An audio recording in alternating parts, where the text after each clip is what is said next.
देखो अरविंद केजरीवाल ਦਾ ਕ੍ਰਿਟਿਸਿਜ਼ਮ ਕਿੰਨਾ ਵੀ ਹੁੰਦਾ ਹੋਵੇ ਜੀ ਪਰ ਇਸ 'ਚ ਕੋਈ ਦੋ ਰਾਏ ਨਹੀਂ ਕਿ ਬਹੁਤ ਵਾਰੀ ਉਹ ਐਸੀਆਂ ਗੱਲਾਂ ਕਰਦੇ ਆ ਜੋ ਦਿਲ ਜਿੱਤ ਲੈਂਦੀਆਂ।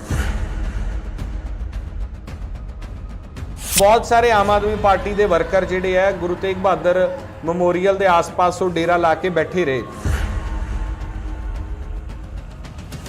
कि जे दिल्ली की सरकार भी किसानों के खिलाफ हो जाती इनडायरैक्टली जे उत्तों उत्तों कही जाते नाल ते अंदरों ना होंदे तां बहुत वड्डी मुसीबत होने वाली सीगी।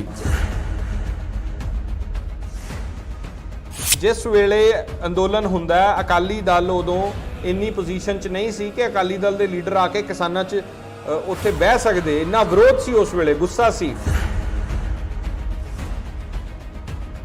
मनजिंदर सरसा ने चंगे काम करके प्रूव करता कि जे तुसी लोकां दी गल करोगे, लोकां च रहोगे तां लोग तुहानूं एक्सेप्ट करनगे। कि लोकां ने कहा, आवाम ने कहा कि ठीक है तुसी पोलीटिकल हो तो रहो पर घट्टो घट साडी गल कर रहे हो तो असीं तुहानूं एक्सेप्ट करते हैं कि तुसी साडी घट्टो घट गल कर रहे हो। इसे तरह बाकी लीडर जिन्ने रहे उन्होंने दरअसल किसान की नब्ज ही नहीं फड़ी। बिल्कुल मैं कहना सुखबीर बादल या होर वड्डे लीडर सीगे या पंजाब दे लीडर सीगे या कैप्टन अमरिंदर सिंह भी रिस्क लेंदे एक बारी डिटेन हो जाते या सियासत होंदी। बहुत मैनू पता सीएम सिक्योरिटी है, बहुत सारे इशूज़ ने, लोग कहेंगे कि ये हल्की गल है कि सीएम किवें उत्थे कोशिश करते चले जाते उत्थे कहते खट्टर सरकार नूं कि मैं उत्थों जाना है लंघना है मैं, और उत्थे काफले दे विच बैठ के देख उत्थे ਸਿੰਘੂ बार्डर ते बैठते पंजाब के लीडर्स, सुखबीर बादल जाते, हरसिमरत बादल जाते, पंजाब के बाकी लीडर्स जिन्ने सीगे वो जाते बैठते ना स्टेज ते बोलते। दिलजीत दोसांझ वर्गे, गुरदास मान वर्गे थले बैठे आके नहीं बोले, चलो बोले नहीं बोले एक वक्री गल है, तो तुसी भी बैठते आके उन्हां दे विच। इसे करके अरविंद केजरीवाल बाकियां नालों डिफरेंट ने। अरविंद केजरीवाल वखरे ने, वो कल्ला ही है, वो बंदा कह सकते हैं ना। सत श्री अकाल, तुसीं देख रहे हो ऑन एयर ते मैं हां रमन धूर। ਅੱਜ ਕੇਜਰੀਵਾਲ ਸਾਹਿਬ ਹਰਿਆਣਾ ਦੇ ਵਿੱਚ ਸੰਬੋਧਨ ਕਰ ਰਹੇ ਆ ਤੇ ਉਹਨਾਂ ਦਾ ਪੂਰਾ ਜਿਹੜਾ ਭਾਸ਼ਣ ਆ ਉਹ ਕਿਸਾਨਾਂ ਦੇ ਇਰਦ ਗਿਰਦ ਘੁੰਮ ਰਿਹਾ ਤੇ ਬੀਜੇਪੀ ਸਰਕਾਰ ਦੇ ਪਰਦੇਫਾਸ਼ ਕਰ ਰਹੇ ਆ। ਇਸ ਪੂਰੀ ਜਿਹੜੀ ਉਹਨਾਂ ਦਾ ਭਾਸ਼ਣ ਉਹਦੇ ਉੱਤੇ ਚਰਚਾ ਕਰਨ ਦੇ ਲਈ ਬੈਠੇ ਹੋਏ ਆ ਸਿਮਰਨਜੋਤ ਸਿੰਘ ਮੱਕੜ ਸਾਹਿਬ ਦੇ ਨਾਲ। ਸਤਿ ਸ਼੍ਰੀ ਅਕਾਲ ਸਰ। ਸਤਿ ਸ਼੍ਰੀ ਅਕਾਲ ਰਮਨ। ਸਰ ਅਰਵਿੰਦ ਕੇਜਰੀਵਾਲ ਸਾਹਿਬ ਸ਼ੁਰੂ ਤੋਂ ਹੀ ਇਹ ਵਿਖਾ ਵੀ ਰਹੇ ਆ ਜਾਂ ਕਹਿ ਲਓ ਸੱਚੀ ਉਹ ਕਿਸਾਨਾਂ ਦੇ ਨਾਲ ਹੈਗੇ ਆ ਤੇ ਹੁਣ ਉਹਨਾਂ ਨੇ ਜਿਹੜਾ ਅੱਜ ਦਾ ਪੂਰਾ ਭਾਸ਼ਣ ਆ ਉਹ ਬੀਜੇਪੀ ਦੇ ਪਰਦੇਫਾਸ਼ ਕਰਨ ਤੇ ਕਿਸਾਨਾਂ ਦੇ ਪੱਖ 'ਚ ਸਮਰਥਨ ਦੇਣ ਦੇ ਲਈ ਦਿੱਤਾ। ਸ਼ੁਰੂਆਤ ਤੋਂ ਸ਼ਹੀਦ ਹੋਏ ਕਿਸਾਨਾਂ ਨੂੰ ਸ਼ਰਧਾਂਜਲੀ ਦੇਣ ਤੋਂ ਕਰਦੇ ਆ ਤੇ ਨਾਲ ਜਤਾ ਵੀ ਦਿੰਦੇ ਆ ਕਿ ਬੀਜੇਪੀ ਨੇ ਇੱਕ ਵੀ ਬਿਆਨ ਉਹਨਾਂ ਦੇ ਪੱਖ 'ਚ ਨਹੀਂ ਦਿੱਤਾ। ਪਹਿਲਾਂ ਤਾਂ ਇਸ ਚੀਜ਼ ਨੂੰ ਵੀ ਦੇਖ ਲੈਂਦੇ ਆ ਕਿ ਤੁਸੀਂ ਕਿਵੇਂ ਦੇਖਦੇ ਆ ਇਸ ਚੀਜ਼ ਨੂੰ। देखो अरविंद केजरीवाल ਦਾ ਕ੍ਰਿਟਿਸਿਜ਼ਮ ਕਿੰਨਾ ਵੀ ਹੁੰਦਾ ਹੋਵੇ ਜੀ ਪਰ ਇਸ 'ਚ ਕੋਈ ਦੋ ਰਾਏ ਨਹੀਂ ਕਿ ਬਹੁਤ ਵਾਰੀ ਉਹ ਐਸੀਆਂ ਗੱਲਾਂ ਕਰਦੇ ਆ ਜੋ ਦਿਲ ਜਿੱਤ ਲੈਂਦੀਆਂ ਜੀ। ਅਰਵਿੰਦ ਕੇਜਰੀਵਾਲ ਦੇ ਲੋਕ ਫੈਨ ਬਣ ਜਾਂਦੇ ਆ। ਸਭ ਤੋਂ ਇੰਪੋਰਟੈਂਟ ਗੱਲ ਜਿਹੜੀ ਤੁਸੀਂ ਕਹੀ ਨਾ ਸ਼ੁਰੂਆਤ ਜਦੋਂ ਅਰਵਿੰਦ ਕੇਜਰੀਵਾਲ ਨੇ ਇਹ ਕੀਤੀ ਕਿ ਸ਼ਹੀਦ ਕਿਸਾਨਾਂ ਨੂੰ ਸ਼ਰਧਾਂਜਲੀ, ਇਸ 'ਚ ਪਹਿਲਾਂ ਤਾਂ ਇਹ ਸਮਝੀਏ ਕਿ ਹਰੇਕ ਚੀਜ਼ ਸਿਆਸਤ ਦਾ ਹਿੱਸਾ ਹੈ। ਜਦੋਂ ਕੋਈ ਸਿਆਸੀ ਪਾਰਟੀ ਹੈ ਤੇ ਉਹਨੇ ਚੋਣਾਂ ਲੜਨੀਆਂ ਹੈ ਤਾਂ ਉਹਨਾਂ ਦੀਆਂ ਬਿਆਨਬਾਜ਼ੀਆਂ ਜਾਂ ਉਹਨਾਂ ਦੇ ਜੋ ਵੀ ਉਹਨਾਂ ਨੇ ਕਰਨਾ ਹੁੰਦਾ ਉਹ ਸਿਆਸਤ ਨੂੰ ਮੁੱਖ ਰੱਖ ਕੇ ਹੁੰਦਾ। ਇਹ ਪਹਿਲੀ ਗੱਲ ਹੈ।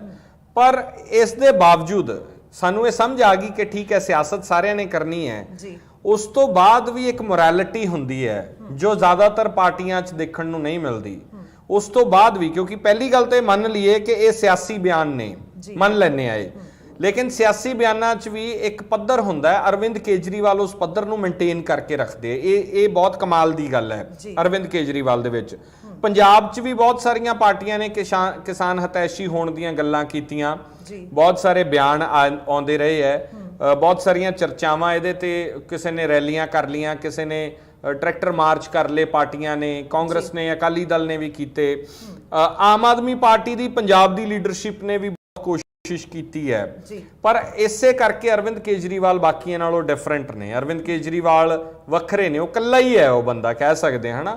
ਉਹਦਾ रीजन ये है कि अज ਦੀ ਜਿਹੜੀ ਉਹਨਾਂ ਦੀ स्पीच ਸੀ ਉਹਦੇ 'ਚ ਕੁਝ ਇੱਕ ਚੀਜ਼ਾਂ ਬੜੀਆਂ इंपॉर्टेंट ਤੁਹਾਨੂੰ ਨਜ਼ਰ ਆਉਣਗੀਆਂ ਕਿ ਇੱਕ ਤਾਂ ਇਹ ਸੀਗਾ ਕਿ ਜਦੋਂ ਜੇਲ੍ਹਾਂ ਦੀ ਗੱਲ ਆਈ ਕਿ ਜੇਲ੍ਹਾਂ 'ਚ ਜਿਹੜੇ ਸਟੇਡੀਅਮਸ ਨੇ ਜੇਲ੍ਹਾਂ 'ਚ ਤਬਦੀਲ ਕਰੋ, ਇਹ ਜੇ ਮੈਂ ਗਲਤ ਨਾ ਹੋਵਾਂ ਤਾਂ 27 ਸ਼ਾਮ ਦੀ ਜਾਂ 28 ਤਰੀਕ ਦੀ ਗੱਲ ਹੈ ਨਵੰਬਰ ਦੀ, ਜਦੋਂ ਕਿਸਾਨ 26 ਨੂੰ ਮੂਵ ਹੁੰਦੇ ਆ ਕਿਸਾਨ 26 ਨਵੰਬਰ ਨੂੰ ਤੇ 27 ਨੂੰ ਇਹ ਫੈਸਲਾ ਕਰ ਲਿਆ ਜਾਂਦਾ ਹੈ ਵੀ ਟਿੱਕਰੀ, ਕਿਉਂਕਿ 27 ਤਰੀਕ ਨੂੰ ਸਰਕਾਰ ਨੇ ਕਹਿਤਾ ਸੀਗਾ ਕਿ ਤੁਸੀਂ ਆ ਜਾਓ ਬਰਾੜੀ ਦੇ ਮੈਦਾਨ 'ਚ ਬਹਿ ਜਾਓ, ਤਿਆਰੀਆਂ ਹੋਣੀਆਂ ਸ਼ੁਰੂ ਹੋ ਗਈਆਂ। ਤੇ ਫਿਰ ਉਹਨਾਂ ਦਿਨਾਂ 'ਚ 27 ਜਾਂ 28 ਨੂੰ ਸਰਕਾਰ ਨੇ ਉਦੋਂ ਚਿੱਠੀ ਪਾਈ ਸੀ ਅਰਵਿੰਦ ਕੇਜਰੀਵਾਲ ਦੀ ਸਰਕਾਰ ਨੂੰ ਕਿ ਜਿਹੜੇ ਸਟੇਡੀਅਮ ਨੇ ਉਹ ਤਬਦੀਲ ਕਰ ਦਿੱਤੇ ਜਾਣ ਜੇਲ੍ਹਾਂ ਦੇ ਵਿੱਚ। ਹੁਣ ਇਹਦੇ 'ਚ 2 ਪੁਆਇੰਟ ਨੇ। ਪਹਿਲੀ ਗੱਲ ਤਾਂ ਇਹ ਹੈ ਕਿ ਕਾਨੂੰਨ ਸੀਗਾ ਕਿ ਮੁੱਖ ਮੰਤਰੀ ਨੂੰ ਪੁੱਛਣਾ ਪੈਣਾ ਹੈ ਕਿ ਇਹ ਜੇਲ੍ਹਾਂ ਸਟੇਡੀਅਮ ਜੇਲ੍ਹਾਂ 'ਚ ਤਬਦੀਲ ਹੋਣਗੇ ਕਿ ਨਹੀਂ ਹੋਣਗੇ। ਦੂਜੀ ਗੱਲ ਇਹ ਹੈ ਕਿ ਜੇ ਕਾਨੂੰਨ ਨਾ ਹੁੰਦਾ ਤਾਂ ਮੰਨ ਕੇ ਚੱਲੋ ਕਿ ਉਹ ਤਬਦੀਲ ਹੋ ਹੀ ਜਾਣੀਆਂ ਸੀ। ਬਿਲਕੁਲ ਸਹੀ। ਜਿਹੜੇ ਫੜੇ ਬਰਾੜੀ ਦੇ ਵਿੱਚ ਡਿਟੇਨ ਹੋਏ ਸੀ ਬਾਅਦ ਛੁਡਾ ਲਏ ਗਏ ਉਹ ਸਾਰੇ ਉੱਥੇ ਜਾਣੇ ਸੀ, ਜਿਹੜੇ ਦਿੱਲੀ ਐਂਟਰ ਹੋਏ ਉਹ ਸਾਰੇ ਉੱਥੇ ਜਾਣੇ ਸੀ। ਹੋ ਸਕਦਾ ਅਸੀਂ ਵੀ ਜਿਹੜੇ ਕਵਰ ਕਰ ਰਹੇ ਸੀ ਉਦੋਂ ਸਾਡੀ ਵੀ ਕੋਈ ਸੁਣਵਾਈਆਂ ਨਾ ਹੁੰਦੀਆਂ, ਚੱਕ ਕੇ ਸਾਨੂੰ ਵੀ ਉਹਨਾਂ ਜੇਲ੍ਹਾਂ ਦੇ ਵਿੱਚ ਮਾਰਦੇ, ਉਹ ਸਟੇਡੀਅਮ ਨੂੰ ਜੇਲ੍ਹ ਦੇ ਵਿੱਚ ਤਬਦੀਲ ਕਰਦੇ, ਕਿਸਾਨਾਂ ਨੂੰ ਅੰਦਰ ਬੁਲਾਉਂਦੇ ਤੇ ਸ਼ਾਇਦ ਉਹਨਾਂ ਜੇਲ੍ਹਾਂ ਦੇ ਵਿੱਚ ਪਾ ਦਿੱਤਾ ਜਾਂਦਾ, ਤਾਂ ਸੰਘਰਸ਼ ਦਾ ਰੂਪ ਹੀ ਕੁਝ ਹੋਰ ਹੋਣਾ ਸੀ। ਇੱਥੋਂ ਇੱਕ ਗੱਲ ਦੀ ਸਿਆਣਪ ਪਤਾ ਲੱਗੀ ਕਿ ਇਸ ਫੈਸਲੇ ਤੋਂ ਪਹਿਲਾਂ ਹੀ ਆਗੂਆਂ ਨੇ ਕਹਿਤਾ ਸੀ ਅਸੀਂ ਦਿੱਲੀ ਨਹੀਂ ਜਾਵਾਂਗੇ, ਅਸੀਂ ਸਰਹੱਦਾਂ ਤੇ ਬੈਠਾਂਗੇ।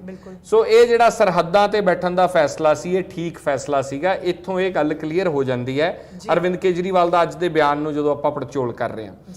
ਦੂਜਾ, ਅਰਵਿੰਦ ਕੇਜਰੀਵਾਲ ਚਾਹੁੰਦੇ ਤਾਂ ਪ੍ਰੈਸ਼ਰ 'ਚ ਆ ਕੇ ਪਰਮਿਸ਼ਨ ਦੇ ਸਕਦੇ ਸੀ, ਕਿਉਂਕਿ ਸਰਕਾਰਾਂ ਦੇ ਕੇਂਦਰ ਦੇ ਬਹੁਤ ਪ੍ਰੈਸ਼ਰ ਹੁੰਦੇ ਰਮਨ।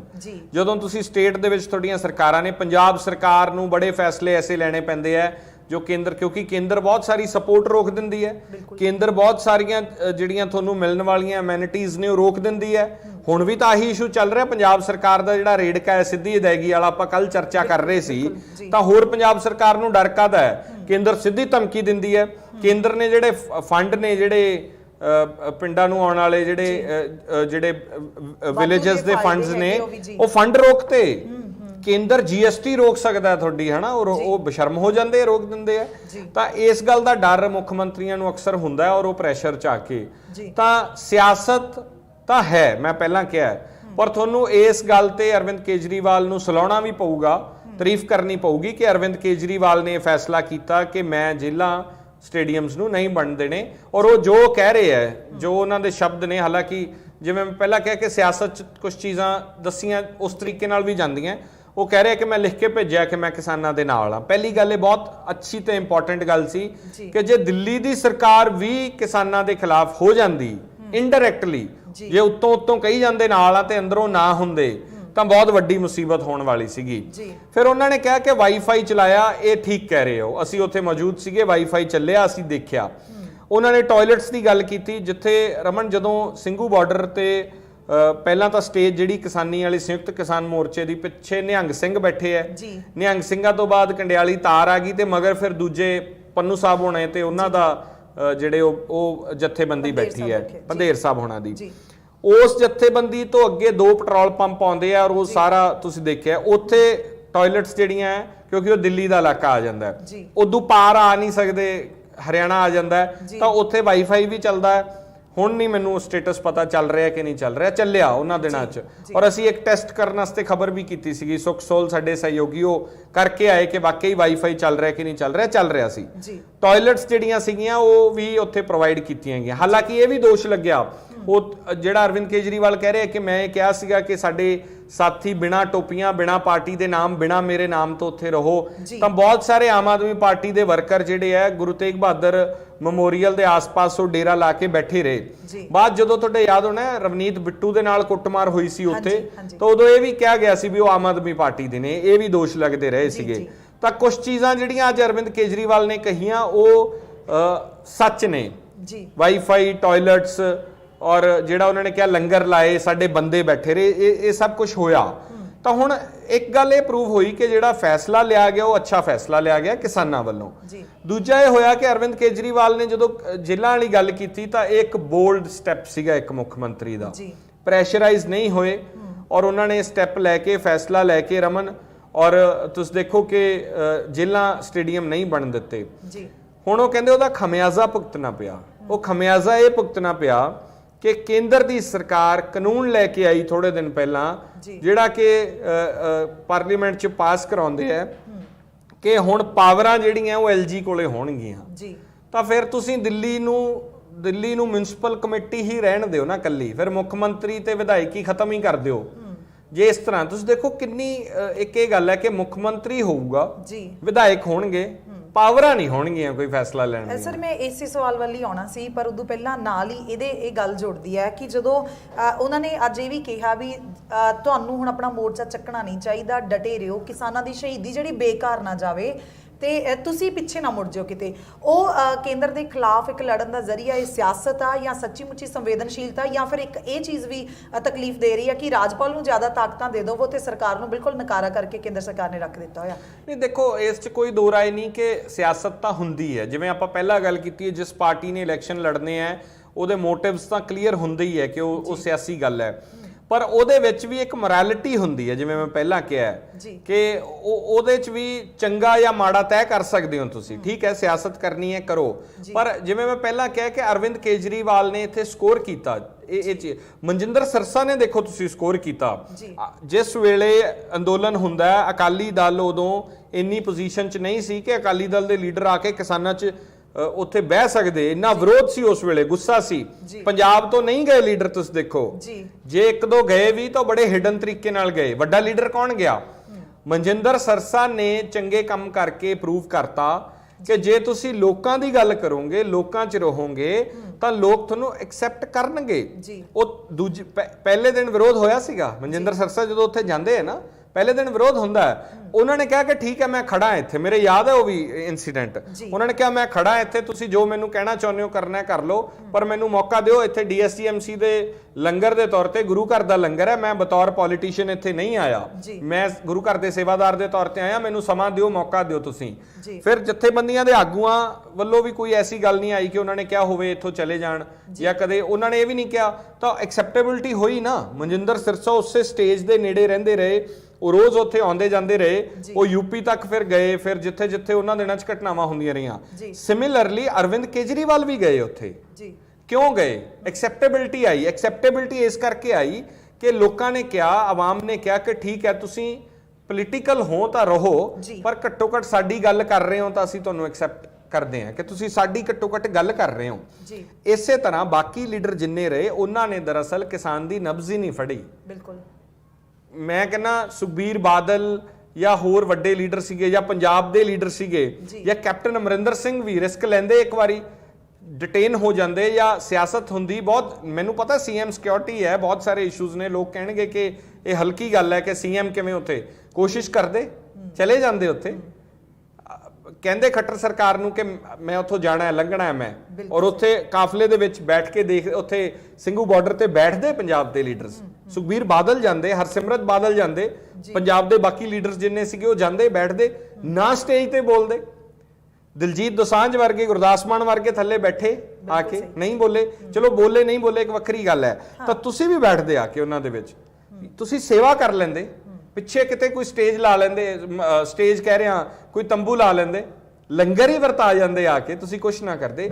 ਐਕਸੈਪਟੇਬਿਲਿਟੀ ਦੀ ਗੱਲ ਹੈ ਕਿ ਜੇ ਤੁਸੀਂ ਇਹੋ ਜਿਹੇ ਜੈਸਚਰ ਨਹੀਂ ਕਰੋਗੇ, ਸਿਰਫ ਤੁਸੀਂ ਬਿਆਨਬਾਜ਼ੀਆਂ ਕਰੋਗੇ, ਲੋਕ ਬਰਦਾਸ਼ਤ ਨਹੀਂ ਕਰਨਗੇ। ਤਾਂ ਉਹ ਅਰਵਿੰਦ ਕੇਜਰੀਵਾਲ ਦੀ ਐਕਸੈਪਟੇਬਿਲਿਟੀ ਇਸ ਕਰਕੇ ਆਈ ਕਿ ਉਹਨੇ ਡਿਲੀਵਰ ਕਰਤਾ, ਉਸੇ ਵੇਲੇ ਨਬਜ਼ ਫੜ ਲਈ ਕਿ ਕਿਸਾਨਾਂ ਨੂੰ ਆਹ ਚੀਜ਼ਾਂ ਦੀ ਲੋੜ ਹੈ, ਮੈਂ ਇਹ ਕੰਮ ਕਰਦਾ। ਰਾਕੇਸ਼ ਟਕੈਤ ਨੂੰ ਉਹਨਾਂ ਨੇ ਕਿਹਾ ਕਿ ਮੈਂ ਫੋਨ ਕੀਤਾ, ਤਾਂ ਉਹ ਇਹ ਚੀਜ਼ਾਂ ਗੁੱਡ ਜੈਸਚਰਸ ਨੇ। ਦੇਖੋ ਅਸੀਂ ਸਾਰੇ ਹੀ ਇਮੋਸ਼ਨਸ ਦੇ ਬੱਝੇ ਹੁੰਨੇ ਆ, ਸਾਨੂੰ ਕਈ ਵਾਰੀ ਅਸੀਂ ਸਾਰੀਆਂ ਮਗਰਲੀਆਂ ਪਿਛਲੀਆਂ ਕੀਤੀਆਂ ਤੁਹਾਡੀਆਂ ਮਾਫ ਕਰ ਦਿੰਨੇ ਆ।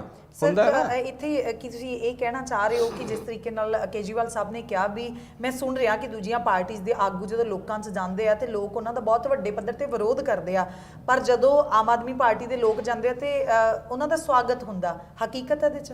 ਨਹੀਂ ਦੇਖੋ, ਉਹਦੇ 'ਚ ਇੱਕ ਦੋ ਤਿੰਨ ਰੀਜ਼ਨਸ ਨੇ। ਆਮ ਆਦਮੀ ਪਾਰਟੀ ਦੇ ਬਹੁਤ ਸਾਰੇ ਆਗੂ ਗਏ ਉੱਥੇ, ਪਰ ਉਹ ਪਾਰਟੀ ਨੂੰ ਰਿਪਰੈਜ਼ੈਂਟ ਕਰਨ ਨਹੀਂ ਗਏ। ਦੂਜੀ ਗੱਲ ਇਹ ਸੀਗੀ ਕਿ ਆਮ ਆਦਮੀ ਪਾਰਟੀ ਦਾ ਉਸ ਲੈਵਲ ਦਾ ਕੋਈ ਵਿਰੋਧ ਨਹੀਂ ਹੈਗਾ, ਕਿਉਂਕਿ ਪਾਰਟੀ ਸੱਤਾ 'ਚ ਨਹੀਂ ਰਹੀ ਕਦੇ ਪੰਜਾਬ ਦੇ ਵਿੱਚ, ਔਰ ਪਾਰਟੀ ਦੇ ਬਹੁਤ ਸਾਰੇ ਸਿਨੈਰੀਓਜ਼ ਵੱਖਰੇ ਰਹੇ ਹੈ। ਭਗਵੰਤ ਮਾਨ ਤੋਂ ਲੋਕਾਂ ਨੂੰ ਬਹੁਤ ਉਮੀਦਾਂ ਸੀਗੀਆਂ ਤੇ ਹੈਗੀਆਂ ਵੀ, ਇਸ 'ਚ ਕੋਈ ਦੋ ਰਾਏ ਨਹੀਂ ਹੈ। ਜੀ। ਤਾਂ ਵਿਰੋਧ ਤਾਂ ਹੁੰਦਾ ਜੇ ਆਮ ਆਦਮੀ ਪਾਰਟੀ ਕੁਝ ਡਿਲੀਵਰ ਕਰਨ ਦੇ ਹਾਲਾਤ 'ਚ ਹੁੰਦੀ ਤੇ ਨਾ ਕਰਦੀ। ਪਾਰਟੀ ਦੇ ਕਈ ਸਿਨੈਰੀਓਜ਼ ਰਹੇ ਆ, ਪਰ ਜਿਹੜੀ ਗੱਲ ਮੈਂ ਕਰ ਰਿਹਾ ਕਿ ਉਹ ਦਿੱਲੀ 'ਚ ਤਾਂ ਪਾਵਰ 'ਚ ਸੀਗੇ, ਦਿੱਲੀ 'ਚ ਡਿਲੀਵਰ ਕਰ ਸਕਦੇ ਸੀ, ਤਾਂ ਉਹਨਾਂ ਨੇ ਹੈਲਪ ਕੀਤੀ ਜਿੰਨੀ ਉਹ ਕਰ ਸਕਦੇ ਸੀਗੇ।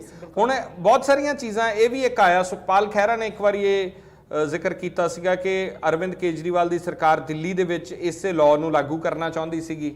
ਇੱਕ ਮੰਡੀ ਉੱਥੇ ਬੰਦ ਹੋਣ ਦੀ ਕਗਾਰ ਤੇ ਸੀਗੀ ਕਿ ਮੰਡੀ ਬੰਦ ਕਰ ਦਿੱਤੀ ਜਾਵੇ। ਇਹ ਸਾਰੀਆਂ ਗੱਲਾਂ ਵੀ ਆਈਆਂ, ਬਾਅਦ 'ਚ ਫਿਰ ਕਲੀਅਰ ਕੀਤਾ ਆਮ ਆਦਮੀ ਪਾਰਟੀ ਨੇ, ਕਿਹਾ ਕਿ ਨਹੀਂ ਅਸੀਂ ਇਸ ਤਰ੍ਹਾਂ ਦਾ ਕੁਝ ਨਹੀਂ ਕਰ ਰਹੇ ਸੀਗੇ। ਇਹ ਸਾਰਾ ਕੁਝ ਵੀ ਹੋਇਆ ਆਮ ਆਦਮੀ ਪਾਰਟੀ ਦੇ ਨਾਲ।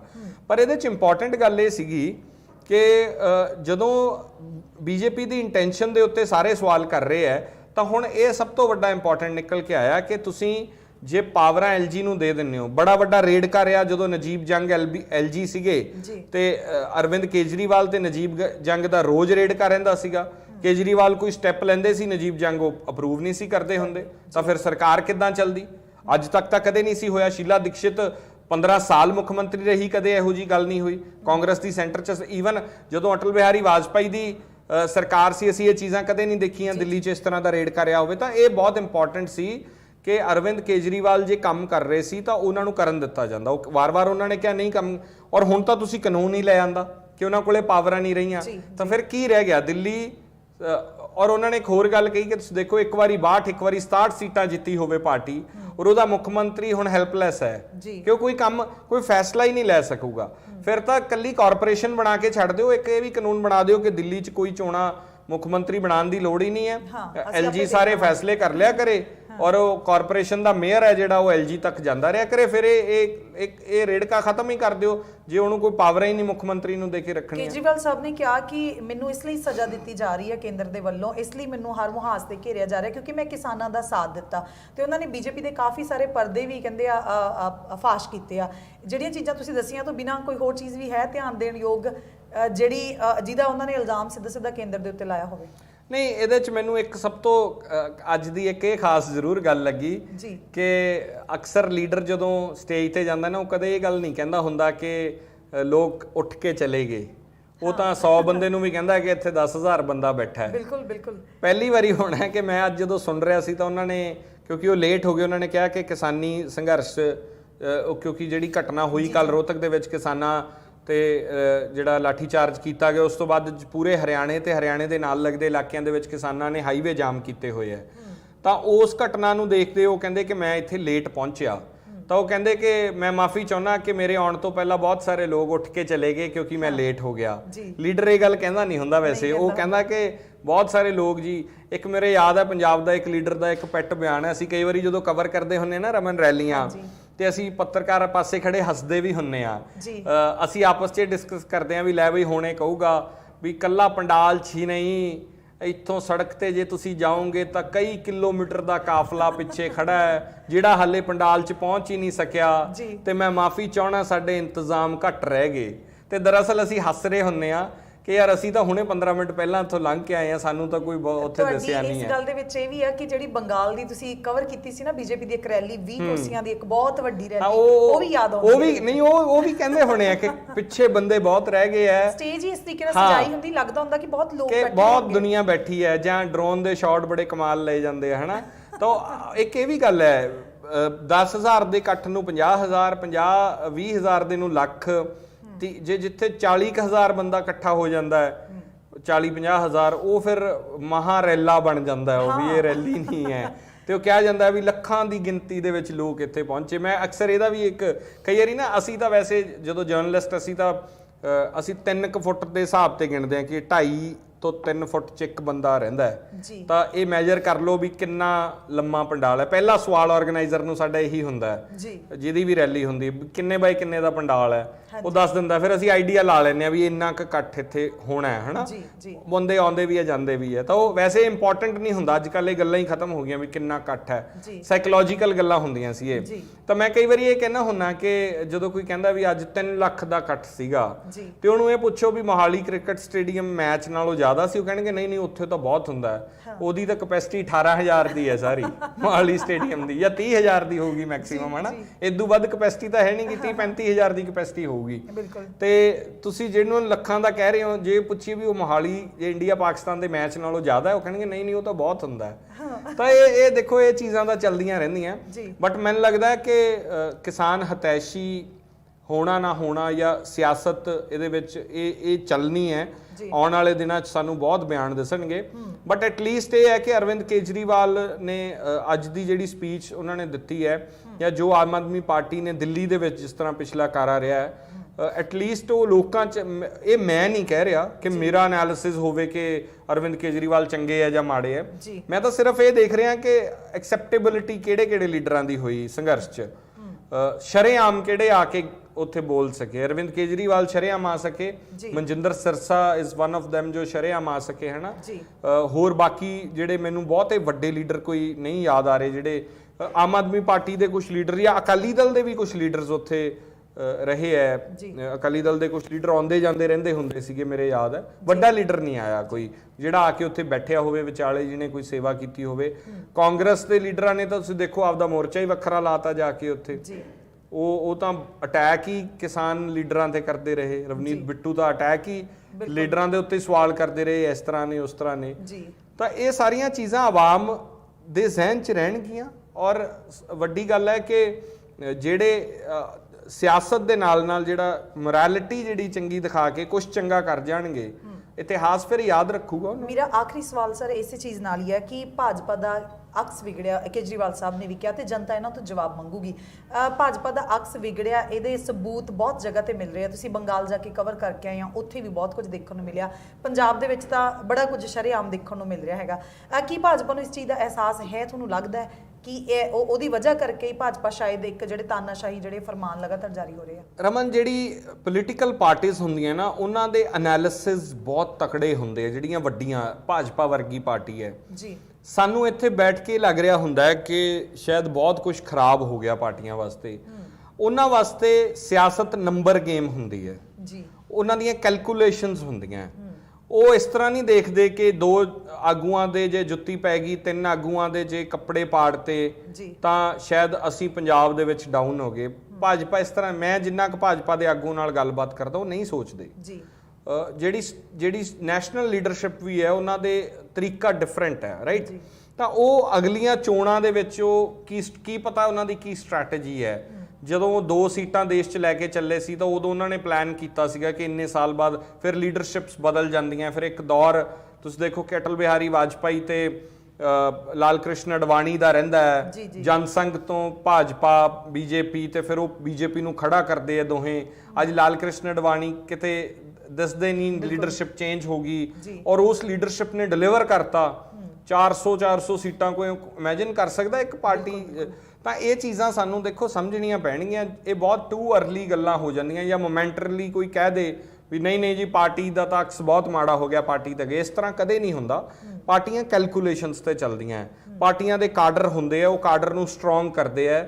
ਉਹ ਇਹ ਤੁੱਕਾ ਨਹੀਂ ਹੁੰਦਾ। ਐਡੀ ਵੱਡੀ ਪਾਰਟੀ ਹੈ ਜਿਹੜੀ, ਹੁਣ ਜੇ ਬੀਜੇਪੀ ਹੈ ਤਾਂ ਕੋਈ ਤੁੱਕਾ ਨਹੀਂ ਹੈ ਉਹਨਾਂ ਦਾ।